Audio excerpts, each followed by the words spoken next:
வணக்கம் நண்பர்களே, நீங்கள் பார்த்து கொண்டு இருப்பது உங்கள் கௌசிகா ரிவ்யூ. சரி வாங்க வீடியோக்குள்ளே போய் என்ன நடக்க போகுது அப்படின்னு சொல்லிட்டு பார்த்தீங்கன்னா, கரெக்டாக நம்ம வெண்பா இருக்காங்களா, அவங்க எதில் என் அம்மா தான் ஜெயிப்பாங்க, என் அம்மாவுக்கு எதில் யார் என்ன சதித்திட்டம் செஞ்சாலும் எல்லாத்தையும் நான் தடுப்பேன். ஏன்னா நம்ம வெண்பா குட்டிக்கு மல்லின்னா உசுருக்கு மேலே நம்ம மல்லியை சும்மா விட்டு தந்துடுவாங்களா, யாருக்காவது விட்டே தரமாட்டாங்க. அதனால் போட்டியில் எங்கள் அம்மா தான் ஜெயிக்கணுன்றதுக்கோசம் கரும்பை உடைக்க முடியாமல் உடைக்கிறாங்க. ஆனால் ஏன் அந்த கரும்பை உடைக்க முடியல அப்படின்னு சொல்லிட்டு பார்த்தீங்கன்னா, அது பண்ணி கரும்பு இல்லைங்க, நாட்டுக்கரும்பெல்லாம் அப்படியே சும்மா கிட்டும் தட்டம் அப்படியே சும்மா வேறு லெவலில் இருக்கும். அந்த கரும்பை சொன்ன உடனே அப்படியே பிளான் பண்ணி டக்குன்னு பெயிண்ட் அடிச்சு எட்டுனாட்டாங்கன்னா பார்த்துக்கலாம் அப்படின்னு நல்லா சொல்ல மாட்டேன்.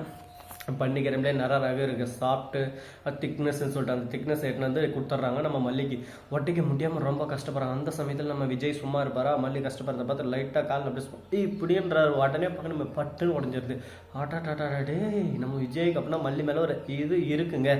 ஆனால் அதை வெளியே காட்டிக்க மாட்டேன்றாரு. என்னங்க பண்ணுறது, எல்லாரும் முன்னாடி கொஞ்சம் கூச்சம் சுவாகமாக இருக்குது. அதனால தான் கொஞ்சம் கம்மக்கமாக இருக்காங்க. சரி இப்படியெல்லாம் ஒரு பக்கம் போயின்னு இருக்கா, மறுபக்கம் என்ன நடக்குதுன்னு சொல்லிட்டு பார்த்தீங்கன்னா, கரெக்டாக நம்ம வெண்பா குட்டி இருக்காங்களா, எங்கள் அம்மா தான் ஜெயிச்சாங்கன்னு சொல்லிட்டு ரொம்பவே ஆர்ப்பாட்டம் பண்ணி சவுண்ட் விட்றாங்க. இதை கேட்டு அப்படியே சும்மா வயிறு ஒரு பக்கம் தகுன்னு பற்றிக்கிட்டு எரியுது.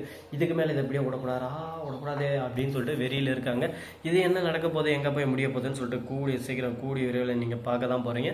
அதை நானும் வெயிட் அண்ட் வாட்சில் ஒரு பக்கம் தெரிஞ்சுக்க தான் போகிறேன். சரி இதெல்லாம் ஒரு பக்கம் போட்டுன்னு சொல்லிட்டு விட்டாலும் அதே சமயத்தில் மறுபக்கம் என்ன நடக்குதுன்னு சொல்லிட்டு பார்த்தீங்கன்னா, நம்ம ரஞ்சிதா இருக்காங்களா, அவங்க இருந்தேனே சரி இவன் பொங்க வைக்கட்டும், பொங்கலில் எப்படியாவது எதனா ஒன்று கலந்து விட்டுறேன், அப்புறம் எப்படி சாப்பிடுவாங்க அப்படின்னு சொல்லிட்டு ஒரு சதி தீட்டுன்னு இருக்காங்க. என்னடா பண்ண போகிறாங்க, ஏது பண்ண போகிறாங்கன்னு சொல்லிட்டு தெரியல. கடவுளே, ஒரு பக்கம் பயம் அதிகமாகிட்டே போயின்னு இருக்கு.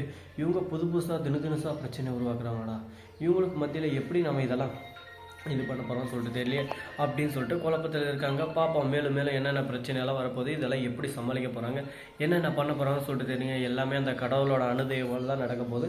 கடவுள் மேலே பார்த்த போட்டு நாமளும் ஒரு பக்கம் போவோமா அப்படின்னு சொல்லிட்டு போக வேண்டியதுதான். சரி அதெல்லாம் ஒரு பக்கம் போயிட்டு இருக்கேன். இன்றைக்கி நாம் என்ன பண்ண போகிறாங்க அப்படின்னு சொல்லிட்டு பார்த்தீங்கன்னா, ஜல்லிக்கட்டுக்கு தாங்க போக போகிறோம். எங்கடான்னு சொல்லிட்டு பார்த்தீங்கன்னா, வாணியம்படி பக்கங்க எருதுக்கட்டு அப்படியே சும்மா அங்கெல்லாம் வேறு லெவலில் இருக்கும். குடும்பத்தோட எல்லாருமே ஒரு பக்கம் வருவாங்க. வேறு லெவல் என்ஜாய்மெண்ட்டாக இருக்கும். அந்த இடத்துக்கிட்ட கூடிய விரைவில் நம்ம பார்க்க தான் போகிறோம். பார்த்துட்டு நீங்களும் ஒரு பக்கம் என்ஜாய் பண்ண தான் போகிறீங்க. வெயிட் அண்ட் வாட்ச் அப்படின்ற இதெல்லாம் தான் செகண்டில் போயின்னு இருக்குது. அது மட்டும் இல்லாமல் இன்னும் அந்த விஷயத்தை நிறைய உங்ககிட்ட பேசணும்னு நினைக்கிறீங்க. ஆனால் அது எதுவுமே பேச முடியாமல் ஒரு பக்கம் வாயடிச்சு போய் நின்று இருக்குன்னா அதுக்கு என்ன காரணம்னு சொல்லிட்டு பார்த்தீங்கன்னா, எல்லாத்துக்கும் காரணம் நம்ம மல்லி தாங்க. அவங்க பண்ணுற ஒவ்வொரு விஷயம், அட்ராக்ஷன் எல்லாமே ஒரு பக்கம் ஈர்ப்பு வேறு லெவலில் இருக்குது. இந்த மாதிரி ஒரு தருணத்தில் அடுத்து என்ன நடக்க போகுது, ஏது நடக்க போகுதுன்னு சொல்லிட்டு தெரியாமல் குழப்பத்தில் குழம்பி போகாமல் வாழ்க்கையில் எல்லாமே ஒரு பக்கம் சகிச்சுக்க வேண்டாம். வாழ்க்கைன்னா இப்படி தான் இருக்கும் அப்படின்றதுக்கு உதாரணமாக எடுத்துக்கிட்டால் நிறைய பேர் இருக்காங்க. அதில் ஒருத்தரை நம்ம ரஞ்சிதமும் இருக்காங்க. ரஞ்சிதா என்ன பண்ணாங்க அப்படின்னு சொல்லிட்டு பார்த்தீங்கன்னா, எப்படி அடுத்து உங்கள் குடும்பத்தை கெடுக்கிறது அப்படின்னு சொல்லிட்டு எல்லாத்தையும் அவங்ககிட்ட கற்றுக்கலாங்க. ஏன்னா அந்த அளவுக்கு அவங்ககிட்ட மல்டி டேலண்ட் கேர்ள்னால் பார்த்துக்கோங்களேன். இந்த மாதிரி ஒரு கேர்ள் எங்கே போனாலும் கிடைக்க மாட்டாங்க. சரி ஓகே ஃப்ரெண்ட்ஸ், இது மட்டும் இல்லாமல் மறுபக்கம் எடுத்துக்காட்டில் உங்களை மீண்டும் சந்திக்கிறேன். ஸோ நண்பர்களே, இந்த வீடியோ உங்களுக்கு பிடிச்சிருந்தா லைக் பண்ணுங்கள், கமெண்ட் பண்ணுங்கள், ஷேர் பண்ணுங்கள், டிண்டிங் பெல்லை தட்டி விட்டு போங்க. அப்போ தான் நான் போகிற அடுத்த வீடியோ உடனுக்குடன் வரும். மிக்க நன்றி, தேங்க்ஸ் ஃபார் வாட்சிங். டாடா see you, நன்றி வணக்கம், வந்தனம் வருக தருக. அது மட்டும் இல்லாமல் எருதுகட்டில் எந்த மாடு ஜெயிச்சுன்னு சொல்லிட்டு கூடிய விரைவில் உங்களுக்கு அப்டேட்டோட வரேன். தேங்க்ஸ் ஃபார் வாட்சிங். டாடா see you, நன்றி வணக்கம்.